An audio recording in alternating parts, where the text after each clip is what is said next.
Congratulations to the New York Knicks, the 2026 NBA champions. They won it in a great fashion last night, coming back from behind. Now, this Knicks team has been behind by double digits in every game in this series. They win 4-1 in 5 games over the San Antonio Spurs.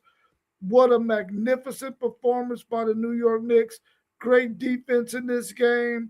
They was resilient and they came back once again from being down double figures to win on San Antonio's court, where San Antonio won absolutely no game. And we all know if you're going to ever win an NBA championship, you have to protect your home court. The Spurs was not able to do that, and the New York Knicks are your 2026 NBA champions. Great performance by the Knicks. It's been 53 years since the Knicks have won an NBA title, so kudos to them and what they did out there yesterday night to win the NBA championship.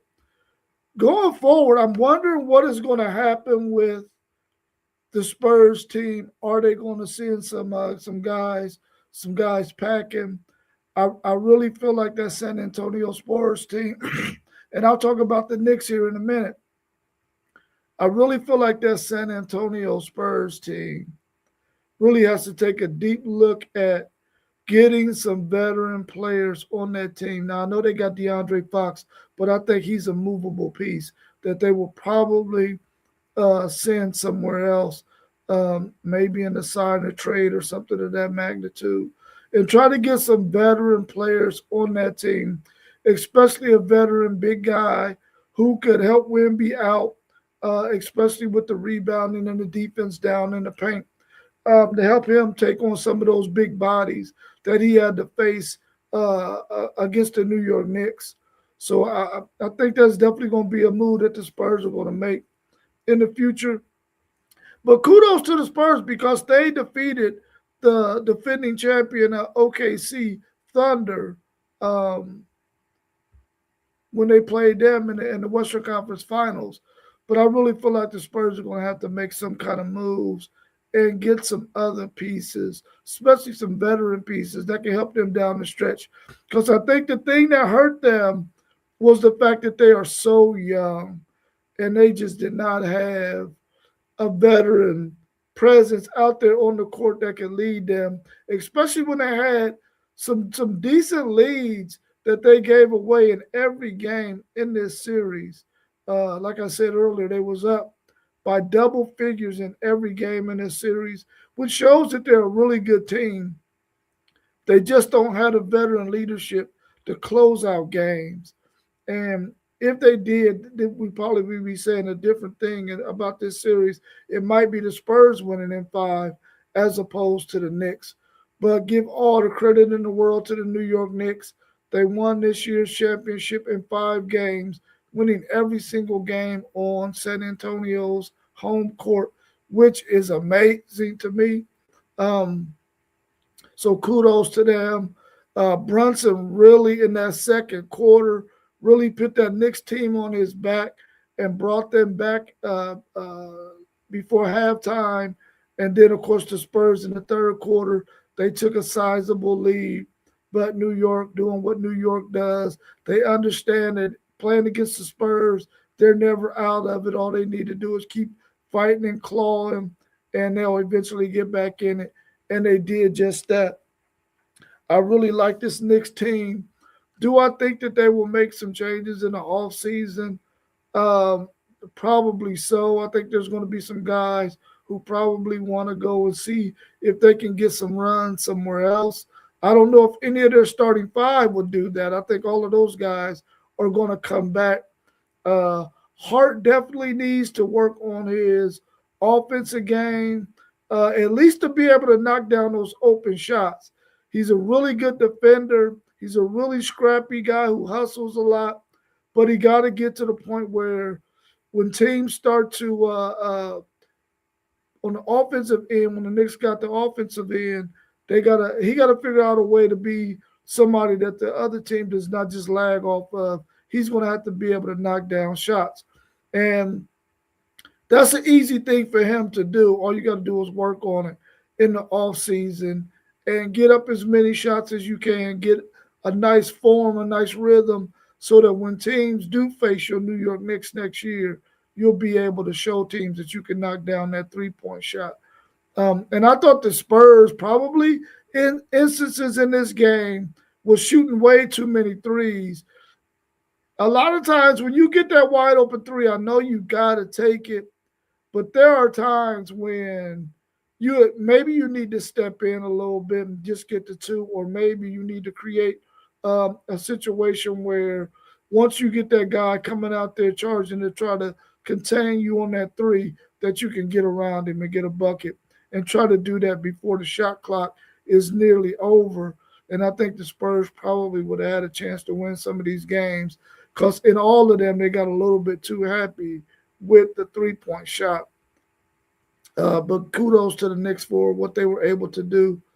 Um, I know there's some other questions out there in terms of what's going to happen next for some of these teams in the NBA. What's going to happen with Giannis?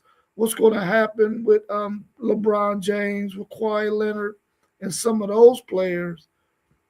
I really feel like those guys are going to take all the time that they need before they make a decision on what they're going to do. I really do feel like Kawhi Leonard will not be back with the Clippers next year. I think he's going to find a home somewhere else. Maybe he might end up at Golden State. We'll have to wait and see on that. But I don't think he's going to be at the Clippers next year. I can see the Golden State Warriors making a really serious push to get him. I can see them making a really serious push to get LeBron James too, if LeBron James is ready to leave LA. I don't think he's ready to leave California though.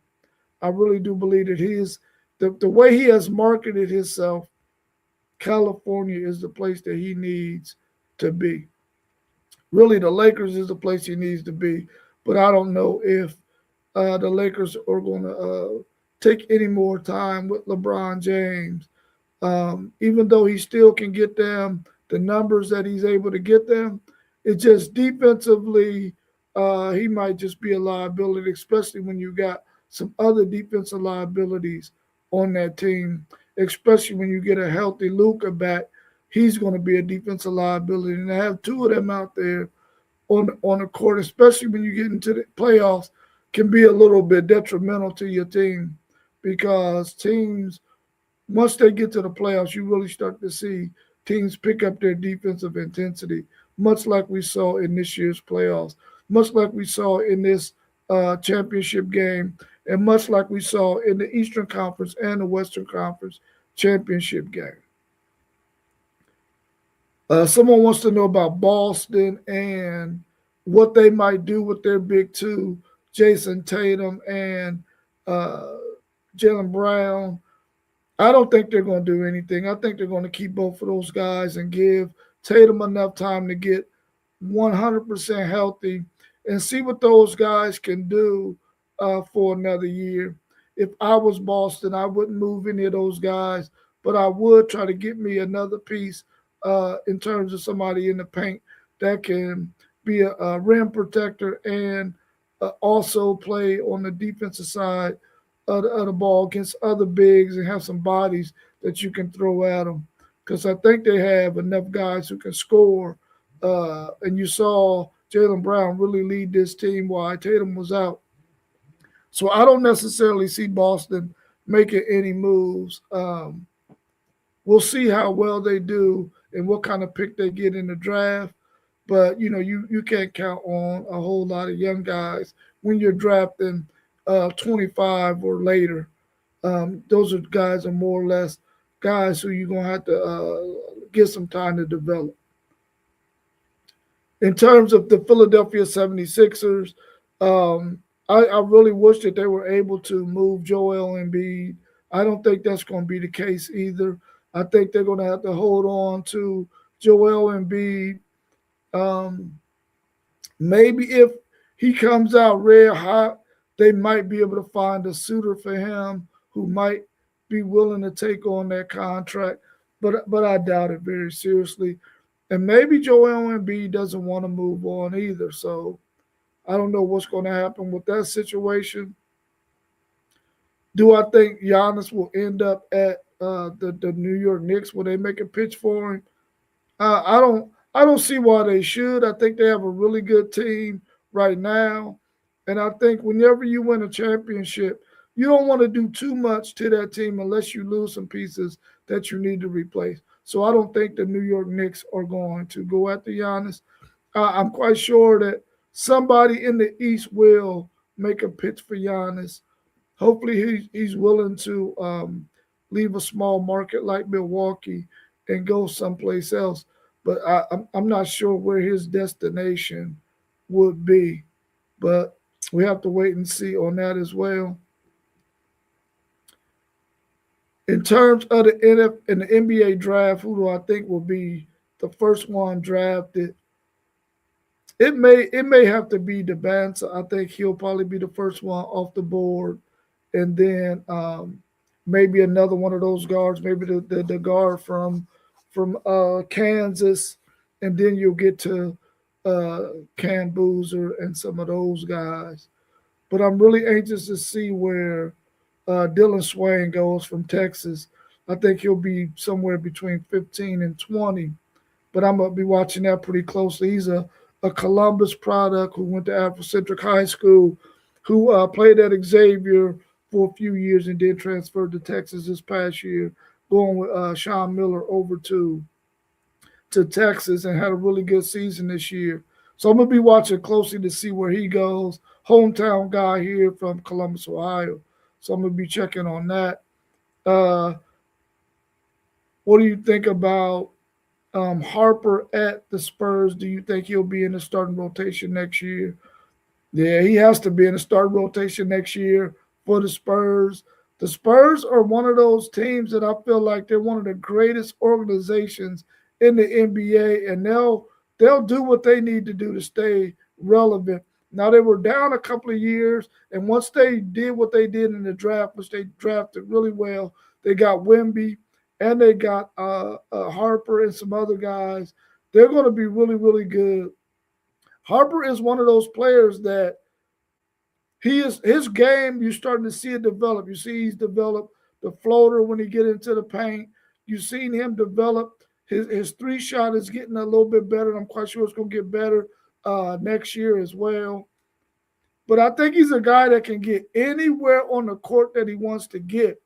And once he develops some of those patented shots like you've seen Jordan develop, like you've seen Kobe develop, you're going to see him really, really take off and be an offensive threat that every time down the floor, he's going to be dangerous. And you see it now, but wait until this guy has had 2 or 3 years under his belt.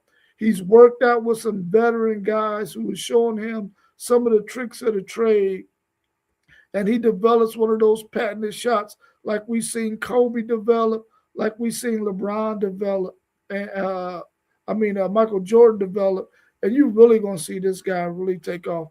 I really like Harper, and I think eventually he's gonna be that piece that Wemby is gonna need to help carry the Spurs to another NBA championship game.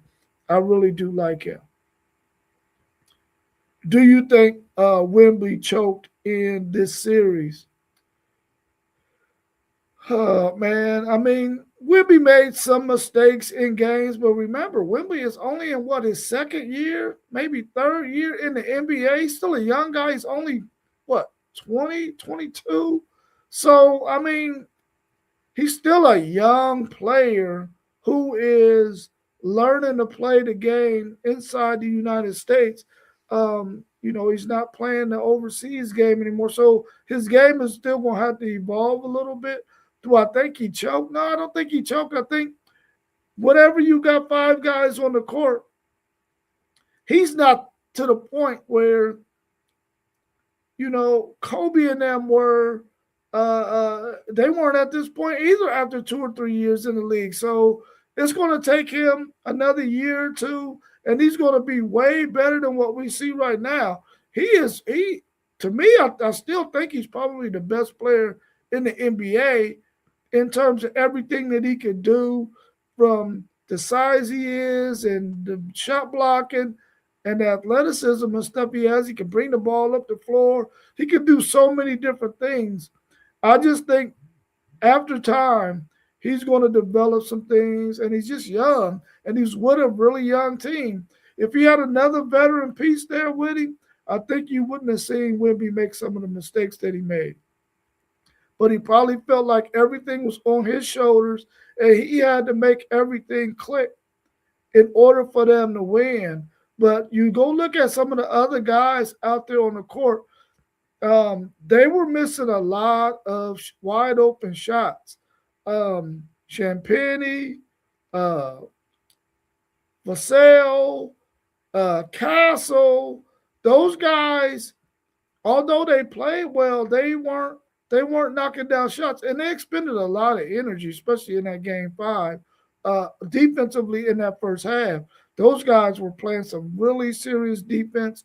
They was holding the Knicks down, but eventually, you start to get gassed, and they sort of changed up their defensive strategy in the second quarter, and Brunson started to get hot. So I mean, I don't think Wimby choked. I just think he's just a young player, and that's what happens with young players. And sometimes you need those kind of things to happen with young players in order for them to develop and to get better. Because if you go back and you talk to any veteran basketball player who we consider to be one of the greatest of all times, they'll all be able to point to a moment in their NBA career, early in their NBA career, that helped them to turn the corner to get better. And that's all you hear former NBA players say, current NBA players who are veterans now. They'll tell you that it was a certain series or a certain team that really helped them to develop their game, to see that they really have some things to work on. So, and I think Wimby will get that as well. So I don't think he choked, but I mean, he did make some costly mistakes, but I don't think he choked. He's just a young player. What do you think about Kawhi Leonard, LeBron James, and Steph Curry being together? We talked a little bit about that, I think yesterday or maybe on Thursday. I mean, I know that thought is out there. I really don't see that happening. I know that LeBron James probably will want to stay in LA because he's building his brand for outside of his NBA career, and the best place to do that is out there in California. The best city is probably LA, unless he was in New York. Um, but I think he's probably going to stay at LA. I would like to see him go back to Cleveland and do a farewell tour, but that's just me talking. He can always go back to California and finish building his brand after basketball was over. But as far as Kawhi Leonard is concerned, I think they're really going to make a real strong push to get Kawhi Leonard, though, for sure. They would like to have LeBron, but I don't know if that's going to happen or not. Because for one, I don't know if LeBron James is going to take the kind of pay cut that it would take to probably get both of those guys there, along with Steph Curry. And are Golden State willing to part ways with some of the pieces that they already have, which they may be for those two guys, but I don't necessarily think that's going to happen. Do I think Chris Paul will come out of retirement and nah, I don't think so. I think Chris Paul has some other things that he wants to do in life. I think his basketball career is over, and I think he has some other things that he wants to do that he's going to be fantastic at because he's a really intelligent guy, and I think he's just going to go and start the next chapter of his life. I don't think he's going to come back. Can I see him coaching? No, oh, maybe. I don't think so. I think the things that I think he wants to do, I don't know if coaching is one of those things, but We never know. Maybe he will come back and coach someday or be one heck of a sports analyst. I could definitely see him there because he's a really intelligent basketball player. He knows the X's and O's, and so he could be a coach, but I see him more as a sports analyst as opposed to a coach. What do you think about Giannis possibly being going in the side and trade? I don't know. He might get a side and trade, but I really think that Giannis is one of those players who for one, I think he already said he want to stay in the East. I just don't know where in the East he will want to go outside of maybe making a move to get to the Knicks. Um, they're probably the best team in the East until we see what Boston is going to look like when Tatum is 100% healthy. I definitely don't think he can end up at Boston. Maybe Miami. That'll be a good landing spot for him. Um, Toronto would be a good landing spot for him. Possibly Orlando. Maybe even Indiana. I mean, Indiana was made it to the finals the previous year. They had a slew of injuries with Halliburton and a couple of other guys, but I mean that's a possibility too. No, I don't see Detroit. I don't see Detroit, but you never know. You never know. Detroit want to get over that hump, and they had a really good team this year. They just were not gelling well once Cam went down. They just weren't able to really get it back clicking again the way they were during the regular season before he went down. So I don't know if he would end up in Detroit, but everyone is going to be watching closely to see if Giannis ends up somewhere else. I definitely think that he should move on um, from Minnesota. I mean, not Minnesota, from Milwaukee. I just don't think Milwaukee is going to be able to hold on to Giannis, even though Giannis is a very loyal guy. I don't know how many players you can get to come to Wisconsin to play with him in Milwaukee, in that small market. They just have it's just not feasible for some guys. They just don't think that they can make the kind of money that they could elsewhere. So I don't know if Milwaukee will be able to attract the kind of players that come there like they once were able to do with Dame Lillard when they was on that championship run with Giannis in Milwaukee.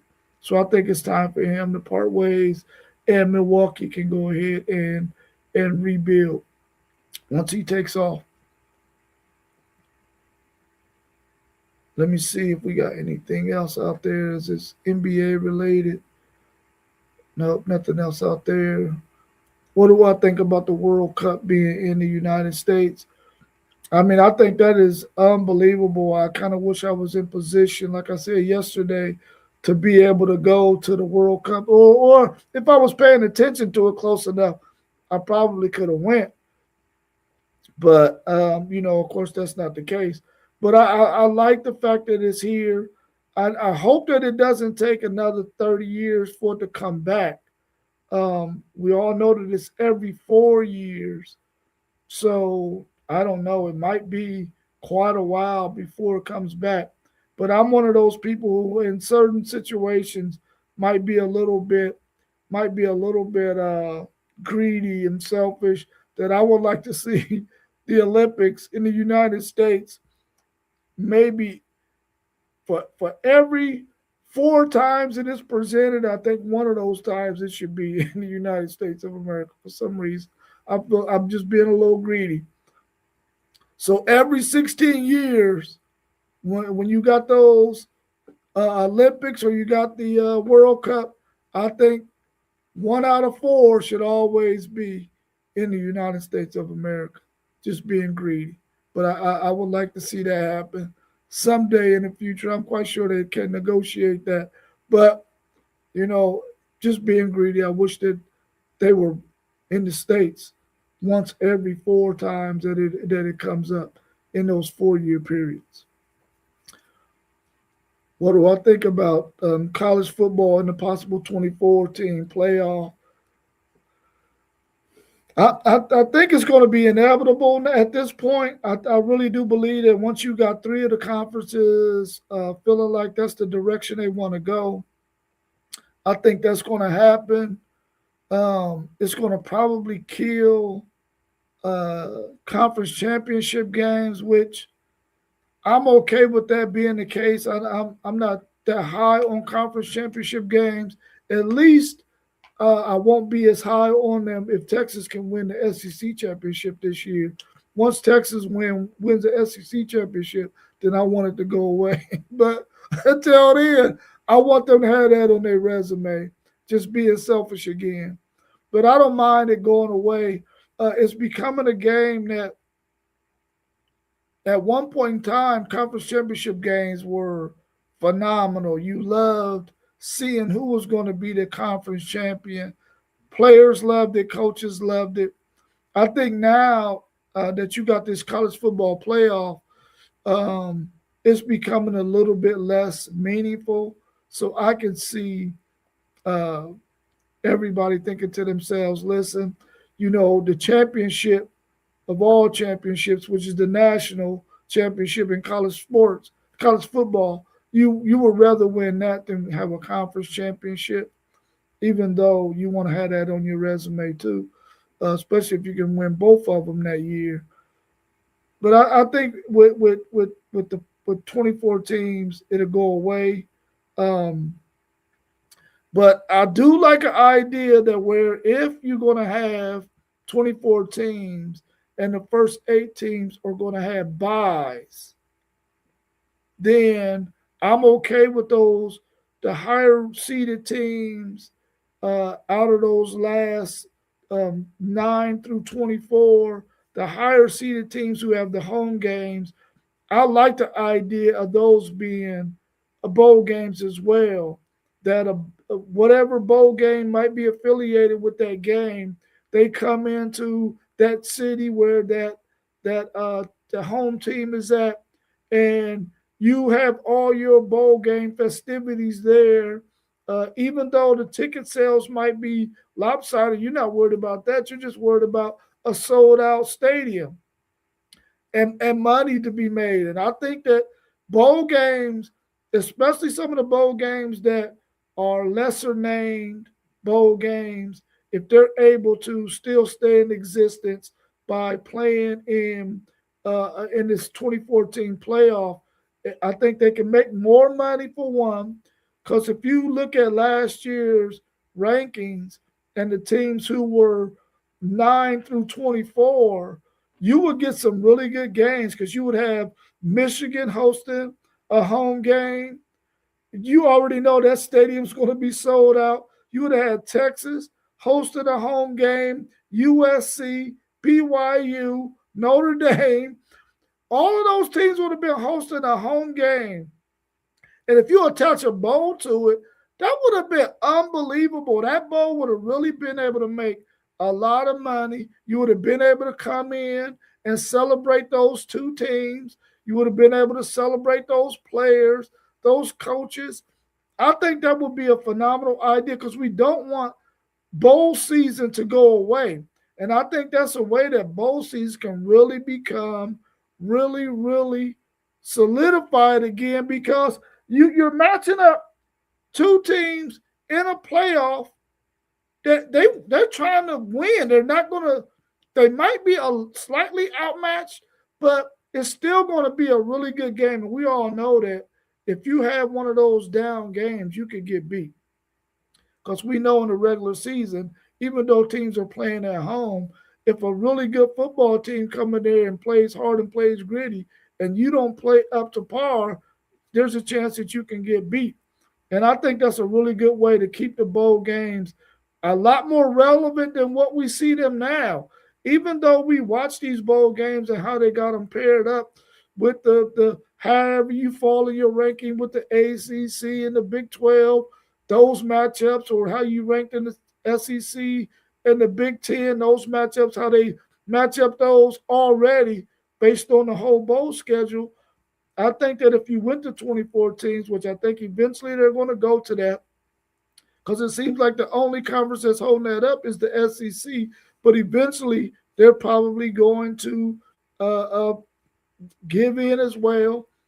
I think you can really make bowl games a lot more exciting and a lot more relevant, especially when you get the matchups that are where the teams are closely matched up. Because if you get 9 versus 24, that's a pretty wide gap. But when you get a little bit closer and you got those matchups where the teams are ranked a little bit closer, those are going to be some really good matchups. And I think you will get at least four really, really good, solid matchups that are going to be teams that are really closely ranked. So I think that would be a really good move. And I think with 24 teams, you might be able to do away with the group of five automatic bid, because at that point you can say, listen, all you got to do is get ranked within the top 24 and you can get into this college football playoff. So you can do away with that, because what we saw last year, but we seen two group of five teams get in because of the debacle in the ACC.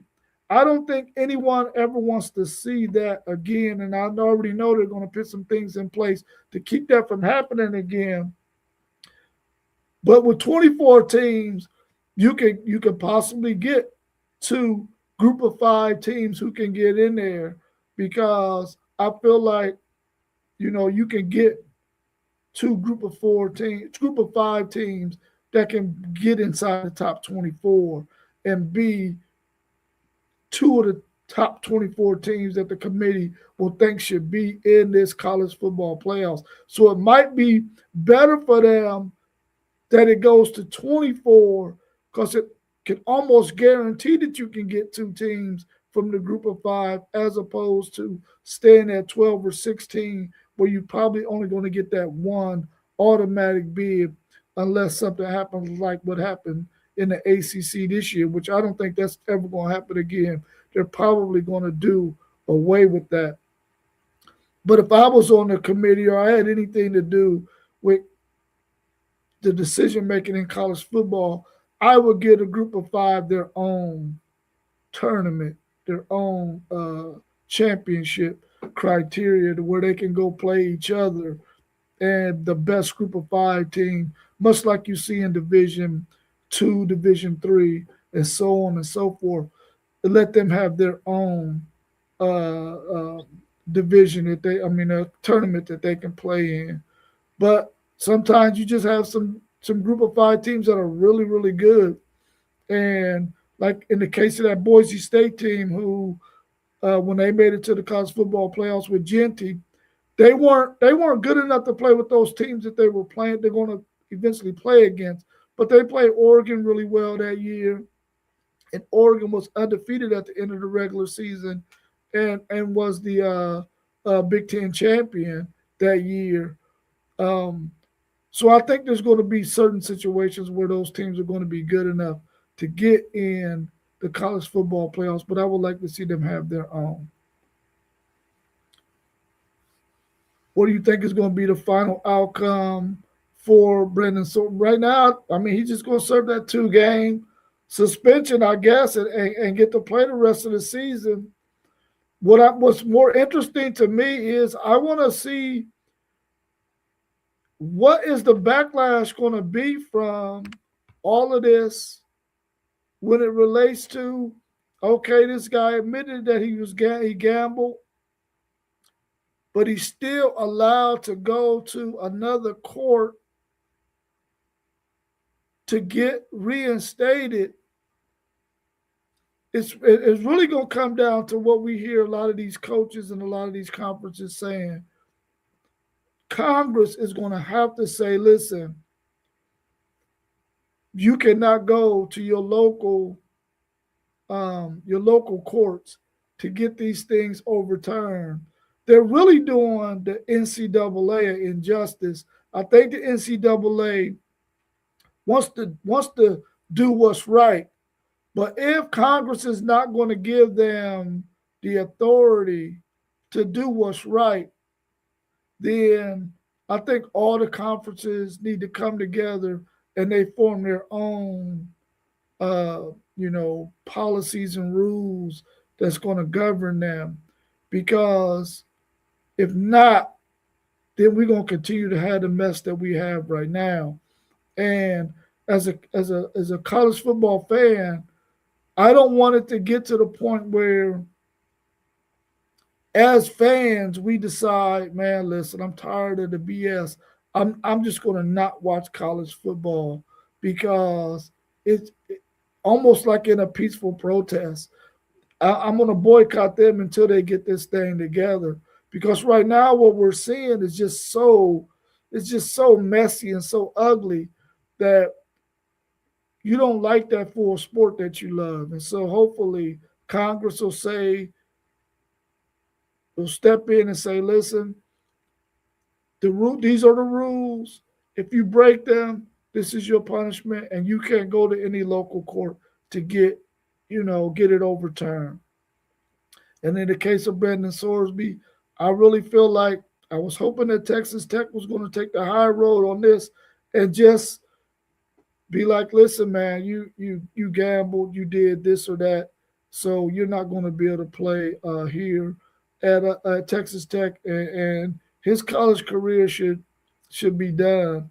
I understand all this about helping our young people when they're dealing with difficulties, but the reality is, are you helping him by allowing him to only serve 2 games and still get to play? And I don't think that that's the answer. I think the answer is you broke the rules. You broke the rules multiple times.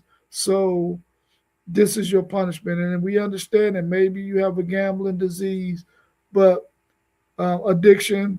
But that this is the facts. I mean, we've seen players get get kicked out of leagues because of addiction. So at some point, the penalty got to be harsher than just a slap on the wrist. And I think it shouldn't be all about winning. It should be about really showing individuals that, listen, in society, when you break the rules and the laws, there has to be a consequence. It doesn't mean we throw you up under the rug and bury you and never resurrect you again and never give you a second chance. It's just sometimes your second chance runs out, but there's always the NFL who can take you on as a project or whatnot. But college football should not allow Brendan Sorsby to play this year, and that's just how I feel about it. I want him to get all the help he needs, and I'm rooting for him. But at the same time, I think he broke the rules, so he shouldn't have a collegiate career. But that doesn't mean he can't go and try out for somebody's NFL team. So 2 games is just not enough of a penalty for me. But we'll see what happens. Do you think the 5-year rule will come into effect and might affect the decision that was made by the local court in Mississippi with Trinidad Chambers? I don't think so. I think in the case of Trinidad Chambers and the fact that the NCAA said that you are out of eligibility, then he goes to a favorable court in Mississippi and they overturn it.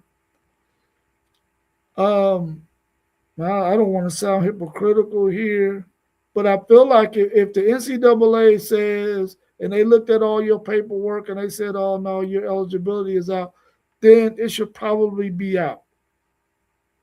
The only reason why I would be okay with Trinidad Chambers playing is because he's really only played what, maybe 8, 10 games at the Power Four level. He came from a lower tier division, and now he's up in the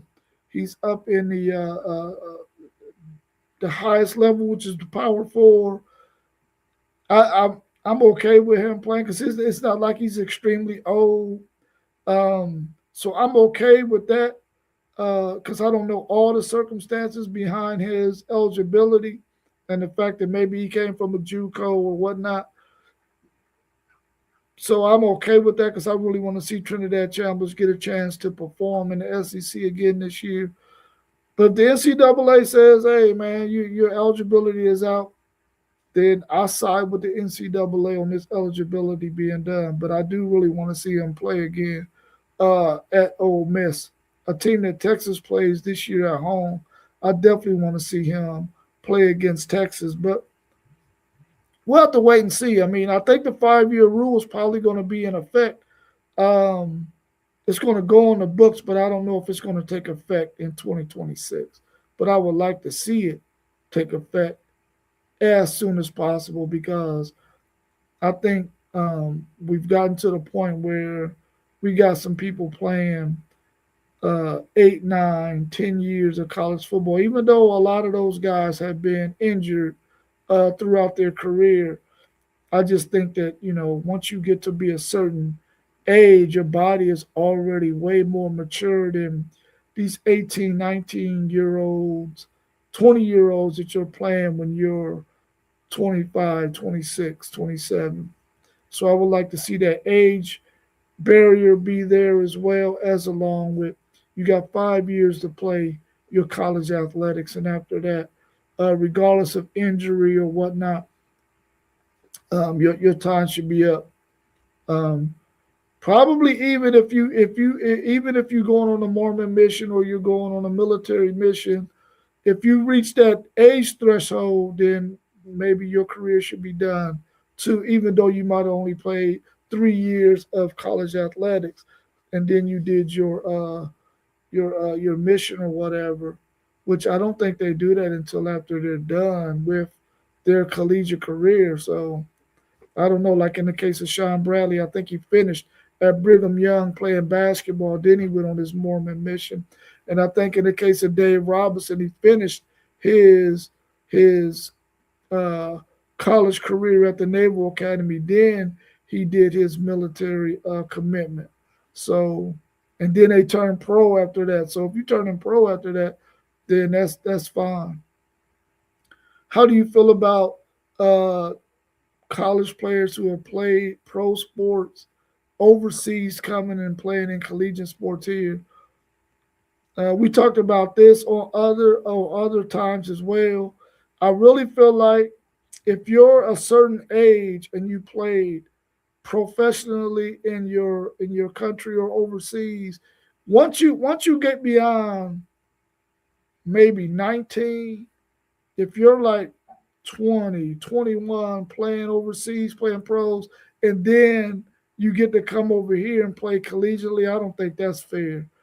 But if you're playing professionally over there and you have to be really good probably to do this. If you're playing at 15 and 16 and 17 years old, then I still think you should be able to come over here and play collegiately, um, and get an opportunity to get an education and get that opportunity to play on the collegiate level with a chance to make it to the NBA. When it comes to basketball, I don't I don't that's the only sport that I see that happening in. But if you're already 19, 20, 21 years old and you play pro sports over there for a couple of years, I don't think you should be allowed to come and play collegiately here in the United States with a chance to make it to the NBA. What do you think about the NFL trying to form some leagues overseas to increase the game of football? I think it's a really good idea. I think that to me, I feel like sports has always been the entertainment engine that really allows people to get away from all the hustle and stress and stuff of life. Many of us, we go to work and we work 40, 50, 60 hours a week at our job, and we need an outlet, especially those of us who got 40, 50, 60-hour work weeks. and then we have children that we are raising as well. We have a spouse, and we're doing all of those things that we have to do to provide for our family. When the weekend comes, if we have the weekend off, and there's cases where people don't have the weekend off like that, where sports is being played, I really believe that sports is that vehicle that allows us to really sit back and just enjoy some really good entertainment to where we can sort of get away from all of the hustle bustle of life. So if they're going to form a league overseas, or at least have some developmental stuff overseas, like we see with the G League and in the NFL, and we see baseball leagues overseas, we see basketball leagues overseas that allow them to get to the NFL. I mean, the NBA and Major League Baseball. I would definitely like to see that for the NFL when it comes to football.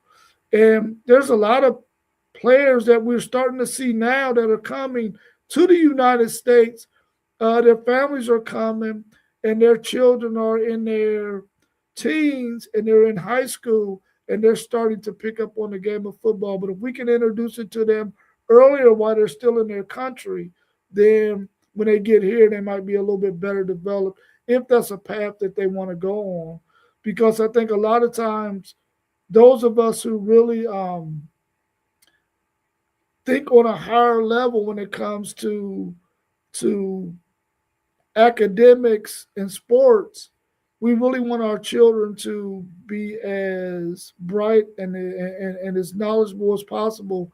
And sometimes playing a sport allows them to get a higher education. But at the same time, now we're starting to see that it's a way for families to start to build some type of generational wealth. And I think anytime you could increase your range in your sport, you should do that. So kudos to the NFL if they're able to pull that off and get some kind of league over in another country or overseas, somewhere that can help to develop some players and possibly get their families an opportunity to come to the states, get a much more